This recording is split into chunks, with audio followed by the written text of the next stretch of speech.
5 first-time homebuyer mistakes and what you can do to avoid them coming right up. Millennials, I'm speaking to you in particular.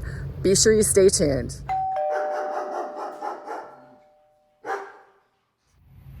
Hey everybody, Stacy Hester here, your favorite realtor in all of Southern Oklahoma. And today we're going to be talking about first-time home buyers and 5 mistakes I kind of see on a pretty regular basis. I just went through a closing and it really just kind of tore up my heart a little bit, and I just really wanted to, I was really driven to make this video to really help people understand what it means to buy their first house. I would love to tell you that we are talking about sunshine and daisies because this is an accomplishment, right? This is your first home that you're buying, and this is a big deal. And I want it to be a big deal because it is a big deal. But if anybody, not me, but anybody, if anybody's telling you that buying a house is all sunshine and daisies and champagne, at the end, they're lying to you.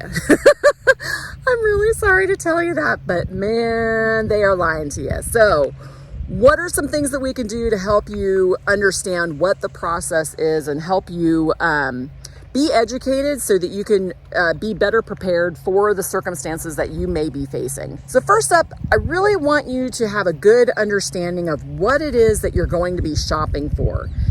To do that, you need to get pre-qualified. I know we talk about this quite frequently, but it's really, truly important to do it because you want to know what your budget is right up front, and you want to know the kind of home that you're going to be shopping for right up front. So there's nothing worse than going out there and looking at homes, realizing that it's something more than you can afford, or you think that you're going to be doing some kind of a fixer-upper opportunity, but that really isn't something that you can qualify for. There are a lot of factors that go into play when you're purchasing a home and getting qualified for one. There's debt to income ratio, there's down payment, there's all kinds of different variables that can take place here that all play a role in what kind of home it is that you're going to be shopping for. So it's really important to have that first step of just pre-qualifying. Along that same vein, I've also worked with some lenders that may not be as committed to you to get you to the close table as somebody that may be local. Shut the front door. I've definitely had some nightmare experiences with with my home buyers. Just trying to find somebody that's as invested as in getting my clients to the close table as I am. So it really is important to find someone that is really wanting to work with you and will really see this through with you from start to finish. I've got several lenders that I recommend out on a regular basis. They're all local to the state of Oklahoma, and they all know our markets here very well. So next one is just talking about your costs up front. So when we're talking about your costs up front, I'm not just talking about things that are truly associated with buying a home. Things like your earnest money, things like your inspections, your appraisals. Those are all things that you're going to be having to pay for through the home buying process. Some of those expenses you can roll into the home loan, but some you cannot. Earnest money is something that you'd have to pay up front. The appraisal, usually you have to pay it up front, and depending on who it is that's doing the inspections for you, you may end up paying that up front as well. But what I'm really talking about is the extra expenses, the expenses that you're not necessarily thinking about, like how much is it really going to cost you to move? Do you need to hire a moving company? Do you need to just rent out a U-Haul? You don't want to blow through your entire savings account in order to come up with your down payment. You're going to need funds. You're going to need deposits for your utilities. You're going to need to restock your refrigerator. You're going to need extra money for all those groceries. You may need to charge some hotel rooms for a few nights. You just don't know. The one thing that I can absolutely guarantee you in real estate is things can be unpredictable. So you just want to still have a little bit of money set aside to help you through all of that and get you through to the end. Third one we're going to talk about is just understanding the timing of buying a house. From the time that you get pre-qualified to when you actually get to book showings and go in and look at homes, there could be some kind of delay. Just because you're pre-qualified doesn't necessarily mean that you're going to be looking at a home that afternoon. showings can sometimes take 24 to 48 hours to schedule. So just be cognizant of that just because you're ready, we may need to get some ducks in place here to really, truly get those showings lined up for you to be able to go out there and look.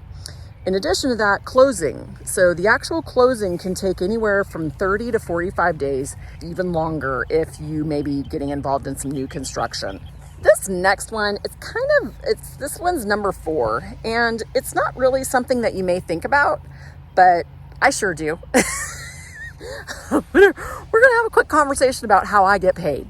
So, you're not responsible directly to pay me to help you look for a home. My fee actually comes from the listing brokerage and the commission that they are offering to me with the listings that we are looking at.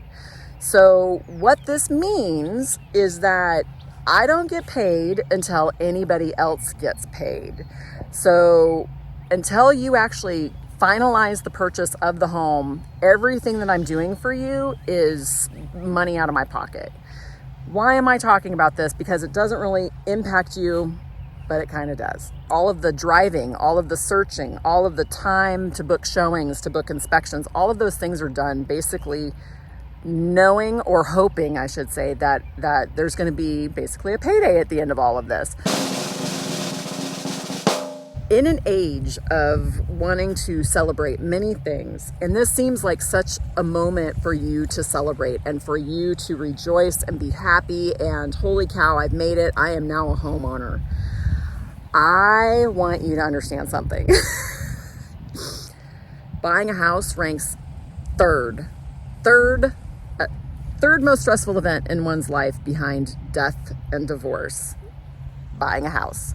So yeah, I don't want to rain on anybody's parade, but I just want you to have an understanding that there's going to be some serious highs and there's going to be some serious lows and there's going to be stress, and hopefully things run smoothly. There can be roadblocks, there can be hiccups, there can be problems that come up along the way. And I just really want you to understand that and understand that we're all doing our best, hopefully.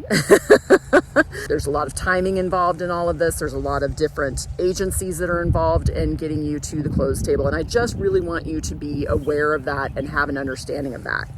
But boy, we're going to celebrate at the end. So on that note, if you are looking to purchase your first home, I would love to help you. I would love to partner with you.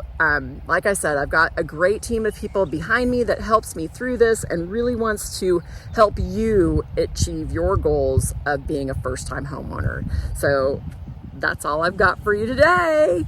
If you like this video, please be sure to give me a thumbs up. If you love this video, want to see this happy, smiling little face every single week, then please be sure to hit that subscribe button. It really helps me out. But until the next time, you guys, bye.